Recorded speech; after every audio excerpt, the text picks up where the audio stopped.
जय हिंद साथियों, good morning. एक बार फिर से आप सभी का हार्दिक स्वागत और हार्दिक अभिनंदन है। Target JS with register Uttar Pradesh police भर्ती परीक्षा practice set number 22।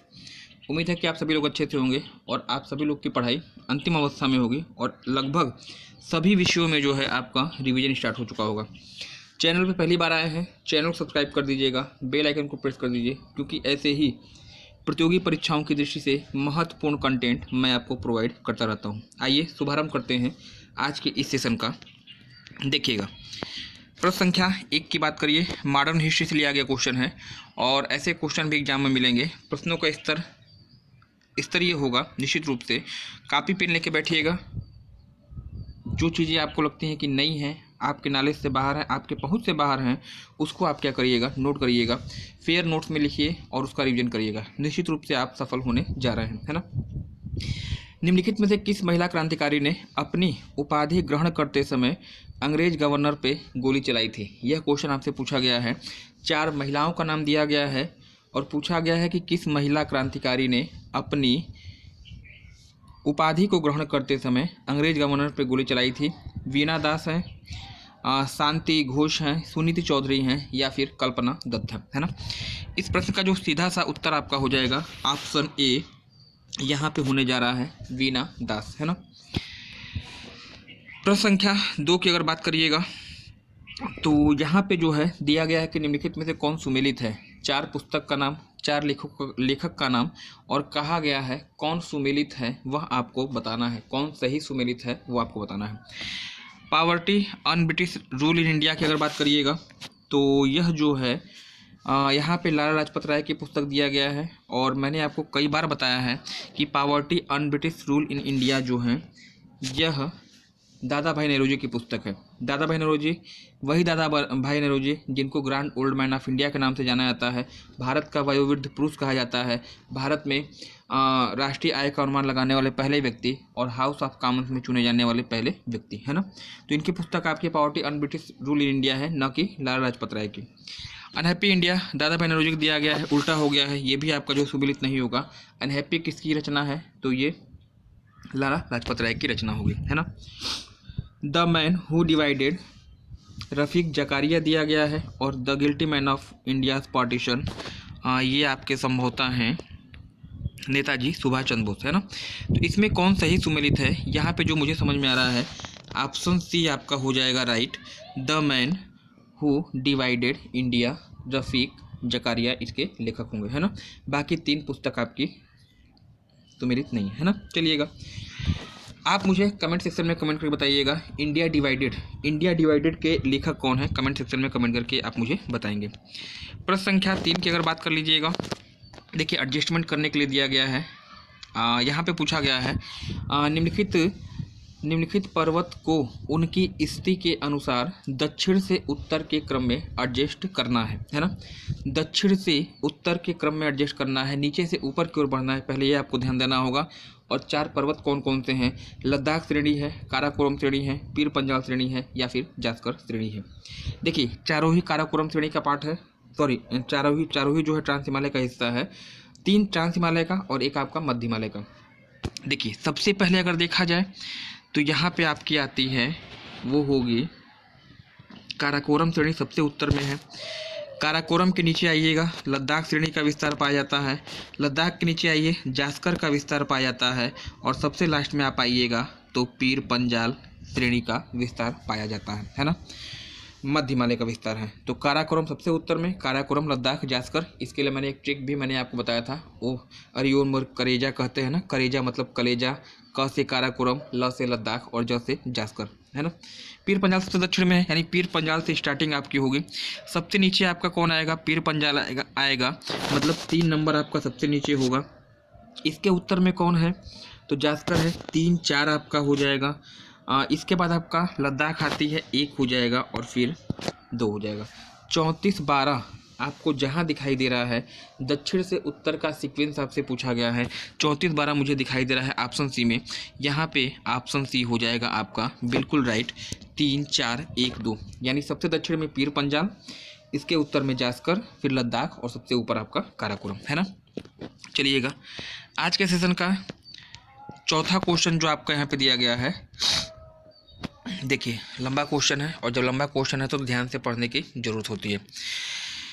Mohammad Ali Jinnah के संबंध में 4 चीज़ें दी गई हैं और पूछा गया है कि कौन सा सही नहीं है ना। मोहम्मद अली जिन्ना संस्थापक थे मुस्लिम लीग के और द्विराष्ट्र के समर्थक थे, पाकिस्तान और भारत के समर्थक थे निर्माण के। कौन सा कथन मोहम्मद अली के जिन्ना के संबंध में संबंधित नहीं है, सही नहीं है। पहला दिया है वह 2 राष्ट्र सिद्धांत के समर्थक थे, तो ये आपका पूरा आपका सही होगा। मैंने आपको बताया 2 राष्ट्र भारत और पाकिस्तान के निर्माण के समर्थक थे। 1940 में इन्होंने मुस्लिम लीग की स्थापना की थी, 1940 में मुस्लिम लीग के लाहौर अधिवेशन की अध्यक्षता की थी इन्होंने, तो ये भी आपका बिल्कुल क्या होगा, सुमिलित होगा। प्रश्न संख्या देखिए अगला जो दिया, असहयोग आंदोलन में उन्होंने भाग नहीं लिया था, भाग लिया था, है ना, ये भी आपको सुमिलित है, सही है। वे अपने पास सदैव डायरी रखते थे, यह जो है कथन क्या है, गलत है, यह आपका सही नहीं है। ऑप्शन डी आपका यहाँ पे हो जाएगा राइट, है ना। चलिएगा आज के सेशन का अगला क्वेश्चन प्रश्न संख्या 5 को अगर देख लीजिएगा, देखिए निम्नलिखित में से किस तिथि को मुस्लिम लीग के द्वारा सीधी कार्यवाही दिवस के रूप में मनाया गया। बहुत इंपॉर्टेंट क्वेश्चन है और लगभग हर एग्जाम में पूछा गया है, इसका उत्तर आप देने में सक्षम होंगे, निश्चित रूप से होंगे। कौन सा दिवस जो है प्रत्यक्ष कार्यवाही दिवस यानी सीधी कार्यवाही दिवस के रूप में मनाया गया था मुस्लिम लीग के द्वारा। 16 अगस्त 1946 दिया है, 15 अगस्त 1946 दिया है, 17 अगस्त 1946 दिया है और 18 अगस्त 1946 दिया है। तो प्रत्यक्ष कार्यवाही दिवस के लिए एक तिथि आप याद रखिएगा, 15 अगस्त के एक दिन बाद का दिन यानी 16 अगस्त सन 1946 में जो है मुस्लिम लीग के द्वारा प्रत्यक्ष कार्यवाही दिवस मनाया गया था, है ना। आज के सेशन का 6वां क्वेश्चन, और यहाँ पे आपको दिया गया है आज़ाद हिंद फौज के अधिकारियों के उनके लाल किले में चल रहे मुकदमे में उनके फेवर से किसने जो है वकालत की थी वकील से, ये आपको बताना है। आज़ाद हिंद फौज के अधिकारियों के उनके लाल किले के मामले में चल रहे मुकदमे में किसने उनकी तरफ से पैरवी की थी, आपसे पूछा गया है। तेज बहादुर सप्रू, भीमराव अम्बेडकर, चित्तरंजन दास या फिर मोतीलाल नेहरू, है ना। तो इसका जो सही उत्तर होगा ऑप्शन ए यहाँ पे हो जाएगा राइट, तेज बहादुर सप्रू, है ना। ये सब 1 लाइनर चीज़ें हैं, इनको आप फेयर नोट्स में जरूर नोट करिएगा। प्रश्न का लेवल जब थोड़ा सा टफ होता है ना, तो ऐसे क्वेश्चन आपको एग्जाम में देखने को मिलते हैं। और यकीन मानिए यह ऐसे क्वेश्चन हैं जो कि मेरिट को डिमेरिट कर देते हैं। अगर आप इन प्रश्नों को सही कर लेते हैं ना, तो आप मेरिट में एकाएक बढ़ जाते हैं, और नहीं तो इनकी, क्योंकि ये ऐसे क्वेश्चन है ना सबको नहीं आते, हर कॉम्पिटिटिव जो कंपटीशन की तैयारी कर रहा है हर व्यक्ति को नहीं आएगा, है ना। चलिए प्रश्न संख्या 7 की बात कर लीजिएगा। यहाँ पे दिया गया कि निम्नलिखित में से कौन राज्य के नीति निर्देशक तत्वों में शामिल नहीं है ना। राज्य के नीति निर्देशक तत्वों में कौन शामिल नहीं है, मैं आपको बता दूं, भारतीय संविधान के भाग 4 में जो है अनुच्छेद 36 से लेकर 51 तक डायरेक्टिव प्रिंसिपल का उल्लेख है, नीति निर्देशक तत्वों का उल्लेख है। और नीति निर्देशक तत्व कहाँ से लिए गए हैं, तो आप बताएंगे आयरलैंड के संविधान से। कौन नीति निर्देशक तत्वों में शामिल नहीं है, ये आपसे पूछा गया है। मद्य निषेध दिया है, गाय संरक्षण दिया है, पर्यावरण संरक्षण दिया है और 14 वर्ष की आयु तक निःशुल्क एवं अनिवार्य शिक्षा दिया है।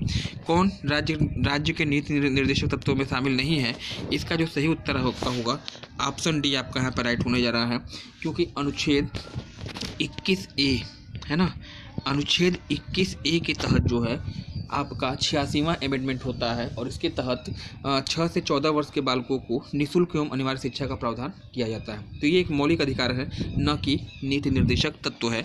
और आपको मालूम है कि भाग 3 में जो है अनुच्छेद 14 से लेकर 36 तक जो है आपका क्या है 32 तक आपका मौलिक अधिकार है ना।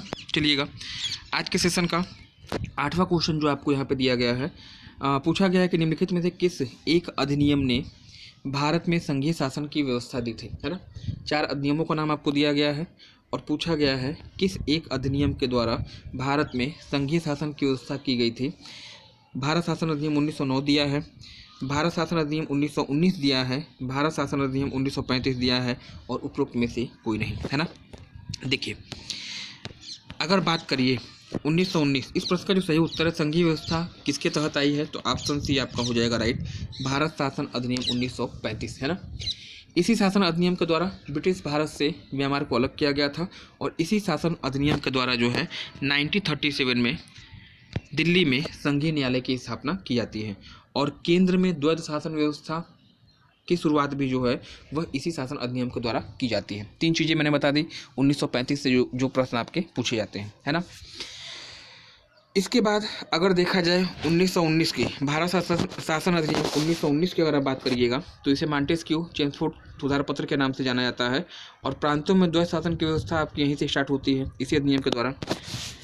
1909 मार्ले मिंटो सुधार पाकिस्तान के निर्माण के को जो बीज है वह इसी अधिनियम के द्वारा बोया गया था। चलिएगा आज के सेशन का 9वां क्वेश्चन है आपके लिए और यहाँ पे दिया गया है कि निम्नलिखित को सुमेलित करना है ये और सही कूट का उत्तर आपको देना है ना। एक तरफ उद्योग दिया गया है और एक तरफ जिले का नाम दिया गया है।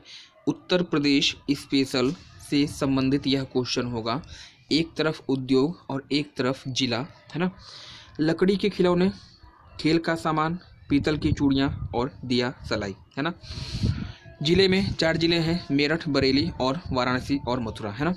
देखिएगा अब इसमें जो है आता तो मुझे भी नहीं है, आसान से स्टार्ट करते हैं, एलिमिनेट करना होगा, है ना। एलिमिनेट करना होगा तभी आप मैचिंग कर पाएंगे। मैंने आपको पढ़ाया है, कई बार पढ़ाया है, यहाँ पे थोड़ा सा मैं कलर करूँगा चेंज कुछ ऐसे, है ना। अब देखिएगा दिया सलाई उद्योग और बांस उद्योग मैंने आपको बताया था बरेली से है, तो डी तो आपका 2 होगा, डी तो कंफर्म है आपका। दिया सलाई उद्योग आपका कहाँ है, बरेली, बता दीजिएगा। खेल का सामान भी मैंने आपको पढ़ाया, बहुत अच्छे से पढ़ाया है, कहाँ पढ़ाया है, तो B1 आपका हो जाएगा मेरठ, खेल का सामान के लिए मेरठ हो जाएगा, ठीक है। अब लकड़ी के खिलौने मुझे लगता है, देखिए एक तो मथुरा बच गया और एक आपका बच गया वाराणसी, तो यहाँ पे मुझे जो लगता है लकड़ी खिलौने आप बना दीजिएगा वाराणसी में, तो आपका हो जाएगा 3 और पीतल की चूड़ियाँ ले जाइए आप कहाँ, मथुरा में, तो यहाँ पे हो जाएगा 4, है ना। 31-42 यह सिनेरियो आपका निकल के आ रहा है। 31-42 यह जो है आपका कूट निकल के आ रहा है। देखते हैं किसी में है क्या, 31-42 किसी में है। 31-42 पहले में ही मिल गया तो कोई दिक्कत आपको है नहीं। ऑप्शन ए आपका हो जाएगा यहाँ पे राइट। नहीं समझ में आया, वीडियो को रिवाइंड करके एक बार फिर से देख लीजिएगा। चलिएगा आज के सेशन का 10वां क्वेश्चन, पहुँच गए हम लोग अध्याय पर, आधा रास्ता हमने तय कर लिया है और आज आपका प्रैक्टिस सेट 22 होगा, आपका 22 चल रहा है अभी। ऐसे ही स्तरीय प्रैक्टिस सेट 8 आपके होंगे जो कि 7 फरवरी तक आपको चलेंगे, है ना।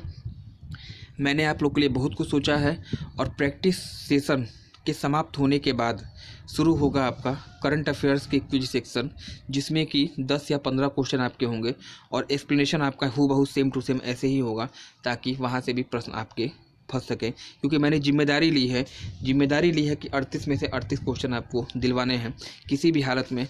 और कहीं भी अगर आपको मेरे प्रयास में सत्ता लगती है तो इस वीडियो को आप इस हद तक शेयर करिए ताकि यह वीडियो वहाँ तक पहुँच सके जिसे वास्तव में इस वीडियो की ज़रूरत है ना। आइए देखते हैं प्रश्न संख्या 10 को। भारत में संसद द्वारा बंधुआ मजदूरी को प्रतिबंधित किया गया था, है ना। जो अधिनियम आपका आया था बंधुआ मजदूरी को प्रतिबंधित करने वाला अधिनियम किस वर्ष पेश किया गया है लोकसभा में, यह आपसे पूछा गया है। 1976 है, 1975 है, 1977 है या फिर 1974 है। इस प्रश्न का उत्तर सिंपल सा बात, ऑप्शन ए लिखिएगा, 1976 हो जाएगा आपका यहाँ पे राइट, है ना। चलिएगा आज के सेशन का 11वां क्वेश्चन आपका दिया गया है, नेशनल ग्रीन ट्रिब्यूनल एक्ट संबंधित है। इसी को शॉर्ट में हम कहते हैं NGT, है ना।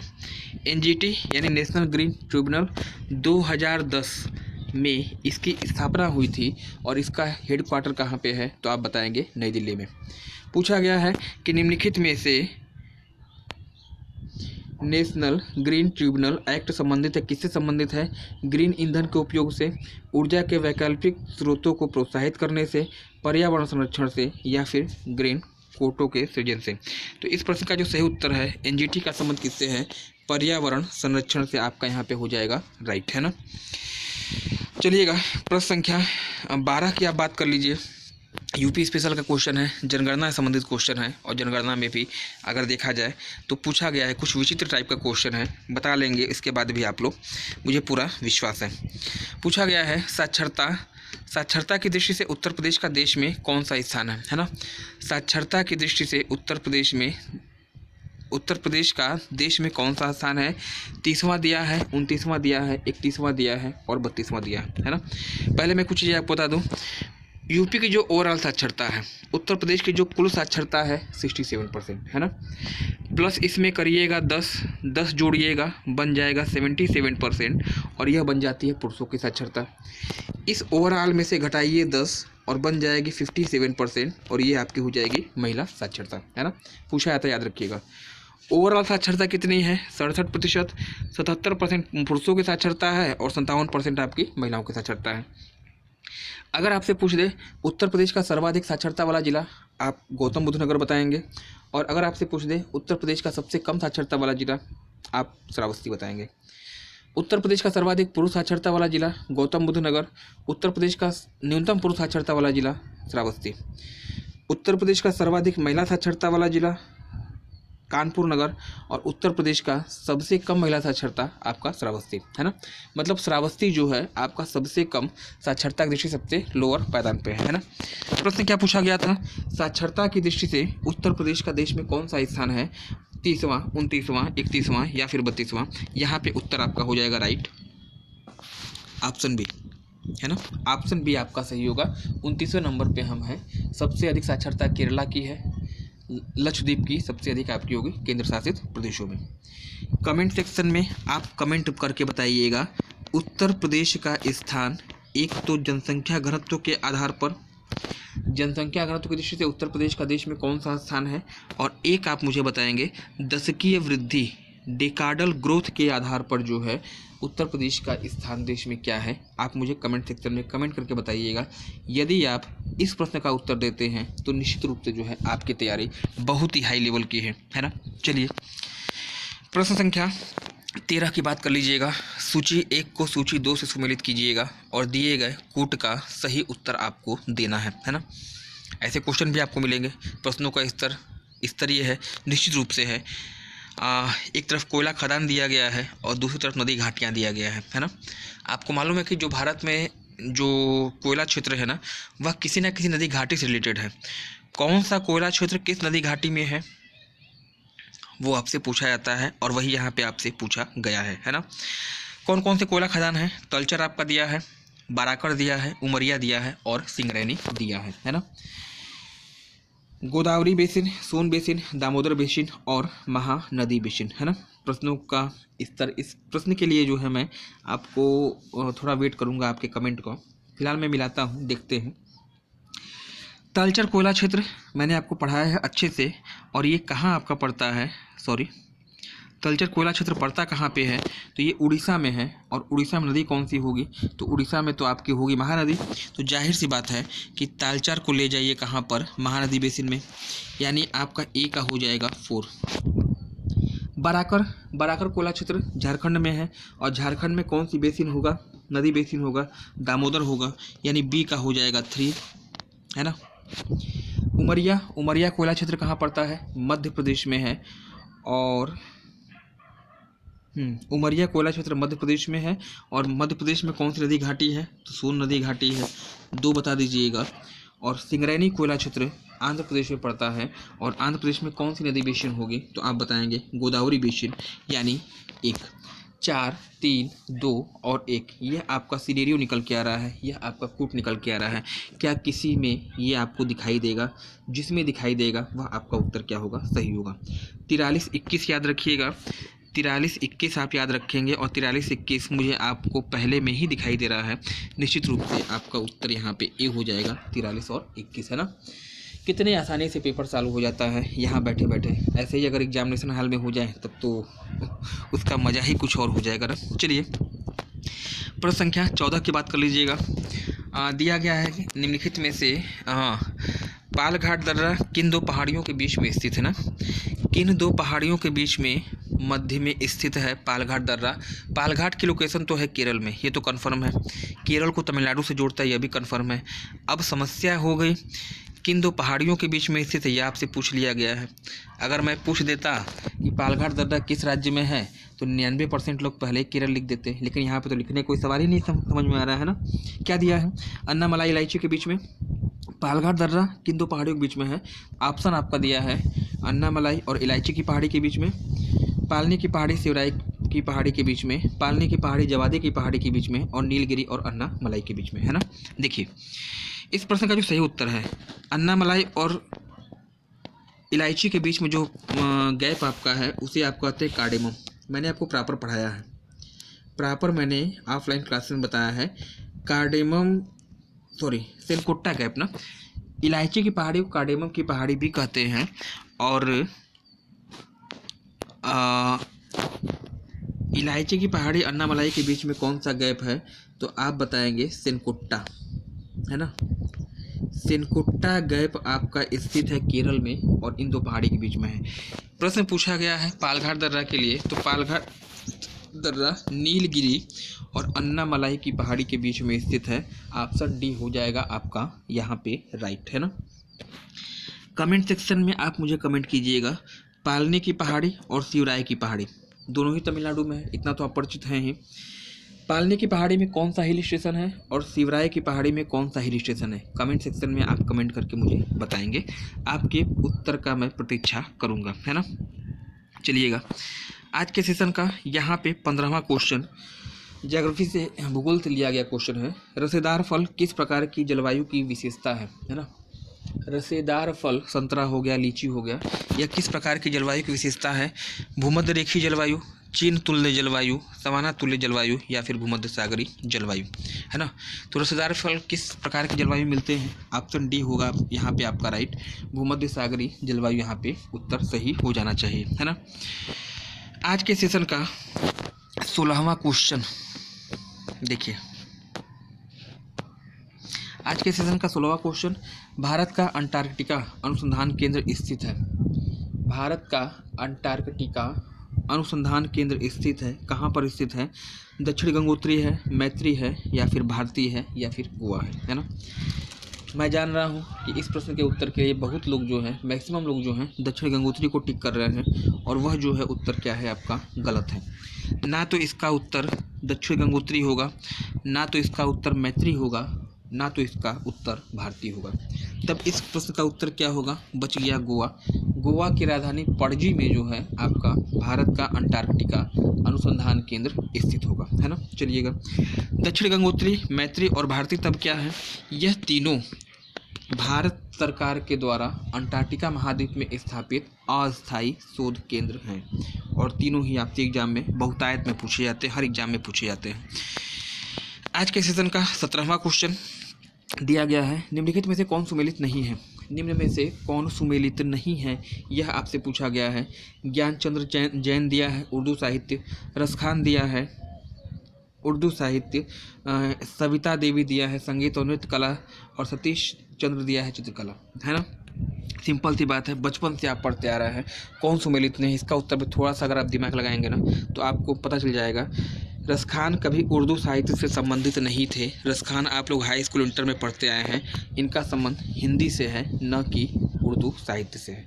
बाकी जितने लोग हैं सबके सब क्या हैं, वह सुमेलित हैं। चलिएगा आज के सेशन का 18वां क्वेश्चन और इम्पॉर्टेंट क्वेश्चन होगा, थोड़ा पहले का क्वेश्चन है लेकिन यकीन मानिए ऐसे क्वेश्चन आपको एग्जाम में मिलने वाले हैं। तेम्बली गाँव 2010 में किन कारणों से चर्चा में था, ये आपसे पूछा गया है। तेम्बली गाँव पहली बात पड़ता कहाँ है, बताएंगे महाराष्ट्र में।